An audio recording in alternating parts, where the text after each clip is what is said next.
그 갤러리로 하도록 하겠습니다. 그러니까 리더님들의 표정이 다 녹화가 돼요. 너무 이렇게 슬픈 표정은 짓지 않으시도록. 졸아도 안 돼. 다 보여. 다 녹화로 남아. 박제되는 거예요. 자, 120페이지까지 하는구나, 오늘. 자, 그러면, 나 이거 눈이 아른거려서 안 보이네. 아, 진짜 로안 어떻게 해. 자, 지난번에 했죠. 맹장까지 하고 막 그랬죠. 맹장이 미생물 대피소다, 뭐 이런 얘기까지 막 했었어요. 그쵸? 이번에는 2강, 1장, 정상의 탈을 쓴 21세기형 질병들. 그래서, 저는 저 제목이 무섭더라고요. 정상의 탈, 겉으로 보면 뭐, 팔이 부러지거나 다리가 부러진 게 아니니까 정상인 것 같아 보이지만, 사실 21세기 지금 속병, 대사질환이잖아요. 79페이지 보시면, 79페이지, 네, 70, 앞에 쭉 읽어봤겠죠? 뭐, 정원, 솔세, 뭐, 이런 얘기 나온 거 아니에요, 지금? 아닌가? 아니구나. 하여튼 79페이지 펼쳐주시고 위에서 세 번째 줄 형광펜으로 21세기형 질병 이렇게 해주고요. 어, 연필로 1번 저기 밑에 줄에 알레르기와 자가면역 질환. 그다음에 하나, 둘, 셋, 네 번, 네 번째 줄 아래 둘째 있죠, 둘째. 2번 사회에서 암묵적으로 받아들여지는 증상 뒤에 골칫거리 바로 장기능장애. 아, 죄송해요. 장기능장애 형광펜. 그 다음에 그 밑에 줄에 과민성 장증후군과 염증성 장질환 이렇게 있어요. 그 장기능장애에서 과민성 장증후군하고 염증성 장질환의 차이가 뭔지 아세요, 혹시? 과민성 장증후군과 염증성 장질환의 차이. 혹시 아시는 분? 말해도 돼요, 자연스럽게. 과민성 장증후군과 아유, 말도 안 돼. 염증성 장질환은, 두 개 다 장내 그 미생물 불균형인데, 염증성 장질환은 이런 거예요. 그, 입안에 우리 왜 구내염 생기죠? 하얗게. 그게 장에도 가득 생긴 게 염증성 장질환이에요. 그러니까 하얗게 고름이 낀 거. 그게 염증성 장질환이고요. 원인은 다 똑같아. 그렇지만 과민성 장증후군은 깨끗해, 장이. 염증도 없어. 깨끗한데, 단순히 미생물 불균형으로 해서 일시적일 수도 있고, 내가 갑자기 예민해진 거예요. 그러니까, 피부가 원래 여드름이 빡빡빡빡 난 피부, 그게 염증성 장질환이라고 보시면 되고, 피부가 원래 깨끗했어. 그런데 내가 뭐를 잘못 먹어가지고 막 두드러기가 막 난 거야. 근데 그 두드러기는 일시적인 거죠. 없어지잖아요. 예, 그러니까 그 두드러기가 난 상태가 과민한 상태다.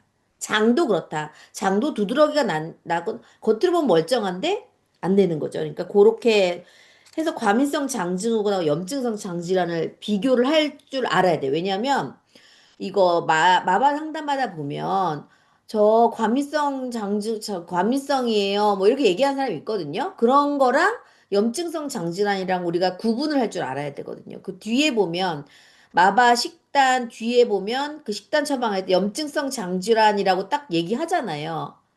그 아시죠? 그러니까 그거랑 과민성 장은 다르다라는 거. 구분할 줄 알아야 된다는 거. 그 밑에 보면 형광펜으로 자폐증 환자는 설사를 달고 산다. 우울증과 과민성 장증후군은 나란히 나타난다. 비만은 음식물이 장을 통해 지나가는 과정과 직접적인 연관이 있다. 요건 형광펜으로 마킹을 해놓고, 왜냐하면 주변에 자폐증 환자 많은데 생각보다 많거든요. 애들도 많고. 그런데 걔네들 얘기해보면 다 설사나 변비가 있는데 특히 설사가 많아요. 그 형태 있는 변을 못 보는 애들이 많거든요. 그게 이제 ADHD, 자폐, 뭐 요런 애들이거든요. 우울증 이렇게 있는 애들.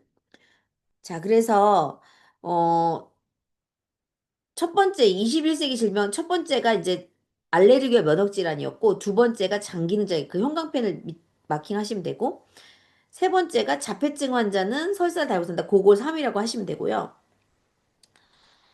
그래서 밑에 하나, 둘, 셋, 네 번째 줄 밑으로 내려가 보면은 인간의 장에는 인체의 모든 부분을 합친 것보다도 더 많은 면역세포가 존재. 그래서 면역 세포가 그러니까 존재하는 거죠.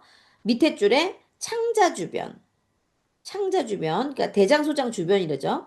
특히 소장의 끝부분에서 맹장과 충수로 이어지는 구역의 밀집 이렇게 돼 있죠. 아 그때 소장에 그 충수에 많다 그랬잖아요. 저기 미생물이. 그러니까 그때 면역 세포가 엄청 많다라는 거죠. 그리고 쭉 넘어가서 83페이지에 83페이지 제일 밑에서 여섯 번째 줄부터 보시면은 이제 연필로 그으세요. 부자들의 전유물로 시작된 담배, 배달음식, 즉석식품 같은 것들이 이제는 가난한 사람들의 주식이 되었다. 반면에 유복한 사람들은 최신 건강 정보를 쉽게 접하고 가장 최고의 의료 서비스를 받으며 건강을 유지하기 위한 선택의 자유를 누린다. 그랬어요. 개발도상국에서 체중 증가와 알레르기는 사회의 가장 부유층에서 일어나는 반면 선진국에서는 비만과 만성질환에 시달린 사람들은 빈곤층이다 그랬어요. 선진국에서 비만과 만성질환은 빈곤층이다. 아유, 빈곤층. 빈곤층이. 자, 넘어가고 92페이지 보면 위에서 네 번째 줄 첫째라고 나와 있죠? 그 다음 거 줄 치시면 돼요. 우리의 21세기 질병은 대부분 장에서 시작되며 면역계와 연관이 있다. 그러니까 21세기 질병이 뭐냐면 고혈압, 고지혈, 당뇨, 그러니까 대사질환을 말하는 거예요. 면역계와 관련이 있다. 둘째, 21세기형 질병은 대부분 어린이, 사춘기, 청소년, 그리고 옆 쭉 가서 남성보다는 여성에게 더 집중적으로 나타난다. 셋째, 이러한 질병은 서구에서 시작됐지만 개발도상국이 현대화되면서 이 지역에서도 증가하고 있다. 넷째, 21세기형 질병의 증가는 1940년대 서구에서 시작했으며 이후 개발도상국으로 이어졌다. 그러니까 서구형에서 선진국이 시작됐다가 개독으로 넘어갔다가 결국 어떻게 가냐? 아프리카까지 간다, 이제. 예, 그렇게 되는 거죠. 그러니까 아프리카에 맥도날드가 들어가면 이제 서구형 질병이 시작되는 거죠. 아프리카 들어갔잖아요, 맥도날드. 그쵸? 자, 그쭉 넘어가서요.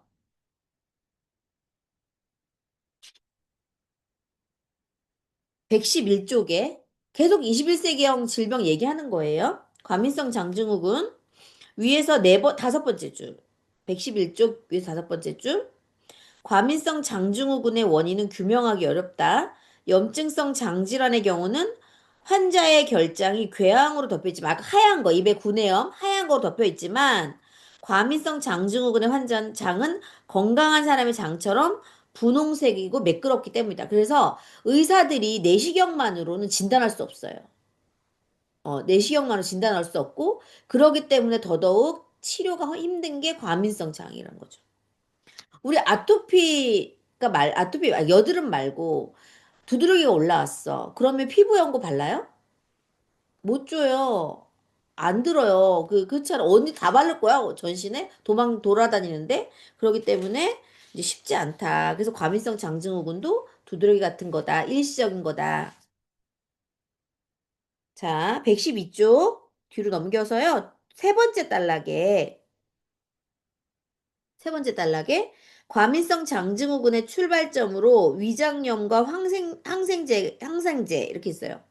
시작은 이제 과민성 장증후군이 위장염과 항생제가 이제 주요 원인이라는 거죠. 그래서 균이 죽어서 그렇게 된 건데 과민성 장증후군이 아까 제가 그냥 두드레기라고 말했지만 딱히 어떻게 치료할 수 없는 게 오히려 염증성 장질환은 제산제도 먹고 또 약도 먹고 이렇게 하면 나을 수 있지만 과민성 대장은 쉽지 않은 아토피 같은 거예요. 치료가 어렵다. 그래서 더 힘든 아이다라는 거죠.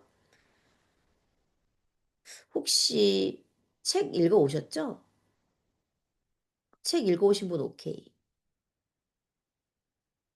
저도요. 네, 아우, 깜짝이야. 잊어버리나 알겠어요. 네. 그래서 항생제.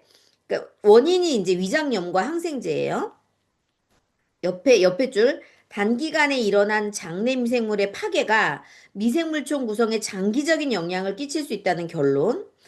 옆에 생명으로 가득한 원시림을 상상해보자. 이게 예를 드는 거예요. 이거 중요해요. 왜냐면 내가 예를 들 수 있어야 돼. 그 소비자에게. 생명으로 가득한 원시림을 상상해보자. 그래서 밑에 어느 날 벌목꾼들이 전기톱을 들고 와서 수천 년 동안 일구어낸 나무들을 잘라내고 불도저로 밀어버린다. 이 과정에서 아마도 굴착기 바퀴에 묻어왔을 외래잡초의 씨가 땅에 떨어진다. 한마디로 이상한 유해균의 침입이죠. 한마디로 외래잡초가 이상한 유해균의 침입이에요. 외래잡초 동그라미. 잡초가 자라 뿌리를 내리고 원래 주인이던 토종풀들을 몰아낸다. 숲은 시간이 지나면 다시 자라겠지만 분명히 예전처럼 복잡하고 훼손되지 않은 자연 그대의 아름다운 모습은 아닐 거다. 장도 마찬가지인 거죠. 자, 이제 이게 형광펜. 숲의 다양성은 줄어들고, 그러니까 미생물의 다양성은 줄어들고, 환경에 민감한 종들은 버티지 못할 것이다. 강한 애들, 센 놈만 살아남는다라는 거죠. 그쵸? 미생물도 마찬가지. 잘 죽는 애들은 막 현기성 세균 이런 거 다 죽는다는 거죠. 그러니까 잘 죽는 애들은 못 버티고 다 죽어버리는 거예요. 침입자들의 세상이 되어버리는 것이다. 라고 했어요.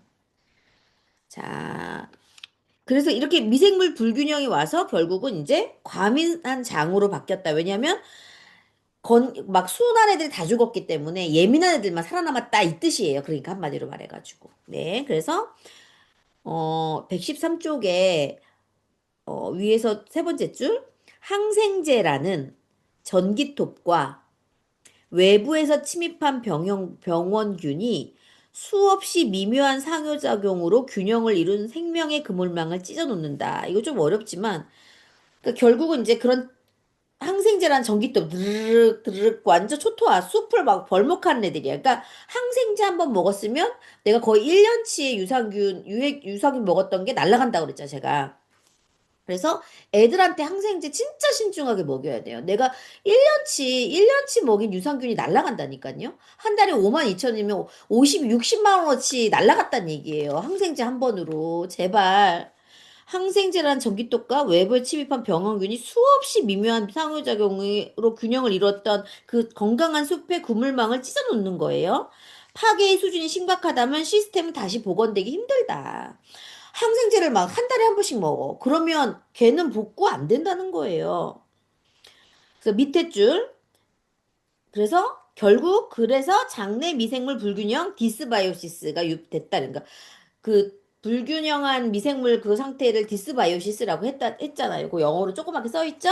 건강한 상태 장 환경을 뭐라 그랬죠, 제가? 지난 시간에? 유바이오시스라 그랬죠. 건강한 상태는 유바이오시스. 그 다음에 불균형한 상태는 디스바이오시스라고 했어요. 그래서 이 디스바이오시스의 이제 원인이 1번 밑에 줄에 있어요. 장내 미생물 불균형 형광펜으로 하시고 1번 밑에 바로 밑에 항생제와 위장염. 그 다음에 2번은 그 줄의 끝에 2번 쓰시고 건강에 이롭지 못한 식단. 그 옆에 3번 독한 약물 치료. 요게 이제 디스바이오시스의 원인이라는 거죠. 그러면 우리 가족을 생각해 보세요. 나를 생각해 보세요. 어떤지.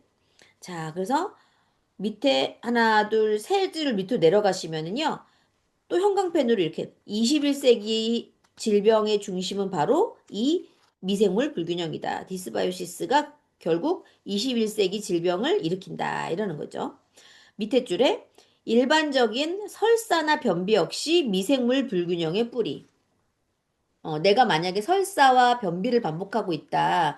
나는 자꾸 토끼똥을 눈다. 막 된똥 있잖아요. 동물들이 강아지나 고양이가 누는 똥, 된똥이 수분 없는 똥. 그런 똥을 내가 자꾸 눈다라고 생각하면은, 그리고 아기가 똥 누는데 화장실 가서 너무 오랜 시간 걸리거나, 이렇게 막 응가할 때 그 힘들어한다. 힘들어 하면은 걔는 유산균의 양을 늘려야 되겠다. 혹은 자기 맞춤 유산균을 먹여줘야 되는 거죠. 뒷줄에 뒷장에 114페이지 첫 번째 줄, 장내 미생물 불균형이 과민성 장증후군의 주된 요인. 자, 그다음에 밑에 줄에 밥을 먹으면 쉽게 배가 부르고 복부팽만 동그라미 일어난다고 호소하는 환자들은 사이아노박테리아의 비율이 높았다는 거. 이거 유해균이에요. 대표적인 유해균. 반면 복통 동그라미, 그러니까 증상인 거죠. 복부팽만, 복통을 심하게 느끼는 사람들은 프로테오박테리아 비율이 훨씬 높았다. 변비 동그라미, 변비 환자들의 경우는 17개 그룹에서 박테리아의 개체수가 증가했다. 변비 환자들은 더 나쁜 세균이 더 유해균이 증가했다는 뜻이에요.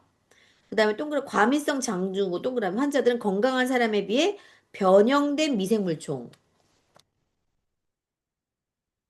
그 다음에 115쪽. 그러니까 복부팽만, 복통, 변비, 과민성 장증후군 이게 뭐냐면 디스바이오시스 증상이라는 거죠. 그다음 115쪽. 어, 하나, 둘, 셋, 넷, 다섯, 여섯, 일곱, 여덟, 아홉째 줄. 위에서 아홉째 줄에 보면 과민성 장증후군 환자들은 염증성 장질환에 걸린 사람들과는 달리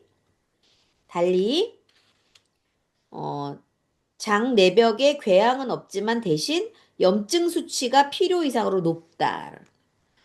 염증 수치도 또 미세염증이기 때문에 치료 진짜 힘든 거예요. 어떻게 치료할 거야? 맨날 소염제 먹을 거예요? 아니잖아요. 그래서 과민성 장증후군은 장벽은 깨끗하지만 기본적인 염증 수치가 높다. 그래서 훨씬 더 치료하기 어렵다. 116페이지. 설사한다고 보면 다 과민하다고 보시면 돼요. 그 쬐꼬만 글씨 중간에 장내 미생물이 쥐의 체중을 증가시키는가 이제 뚱뚱쥐에 대한 얘기겠죠. 자, 어, 그 바로 밑에 무균지 동그라미 밑에 줄 정상적인 쥐의 맹장에서 내용물을 추출해 무균쥐의 털에 살짝 묻혔다. 무균쥐가 털에 묻은 맹장 내용물을 핥아내면서 그들의 장은 다른 생쥐와 같은 미생물을 장착하게 되었다 그랬어요. 맹장에 뭐가 있어서 그래요? 미생물이 가득 있잖아요. 맹장에 미생물이 가득 있어서 미생물 샤워를 시켰다는 얘기죠. 한마디로 말해서. 그러고 나서 놀라운 일이 발생했다. 무균쥐의 체중이 증가한 것이다는 거예요. 음. 그것도 조금 증가한 정도가 아니다. 14일 만에 60%나 증가했다. 그리고 무엇보다 그들은 예전보다 더 오히려 적게 먹었다. 적게 먹었는데도 체중이 증가했다. 이거 뚱뚱지와 그 날씬지 그거 있자. 우리 그 항상 얘기하는 그 장표 그거 얘기예요. 피터 톰보의 실험.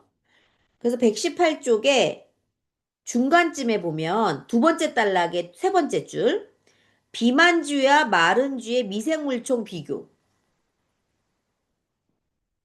119쪽에 위에서 세 번째 줄 비만주의 미생물을 무균주에게 옮기고 동시에 정상적인 마른주의 미생물 역시 다른 무균주에게 옮겼다. 이 두 그룹의 쥐들은 모두 동일한 조건에 똑같은 양의 음식을 먹었다.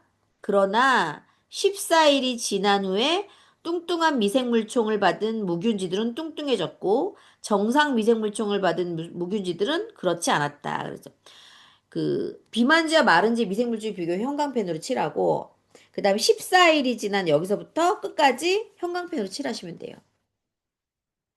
그러니까 연필하고 형광펜을 하는 이유는 좀 집중이 안 된 사람은 스킵 해가지고 그냥 내가 말로 내용을 설명해주고 형광펜만 설명해도 된다는 거고 조금 진득하니 잘 듣는 사람은 그냥 쭉쭉쭉 읽어줘도 돼요.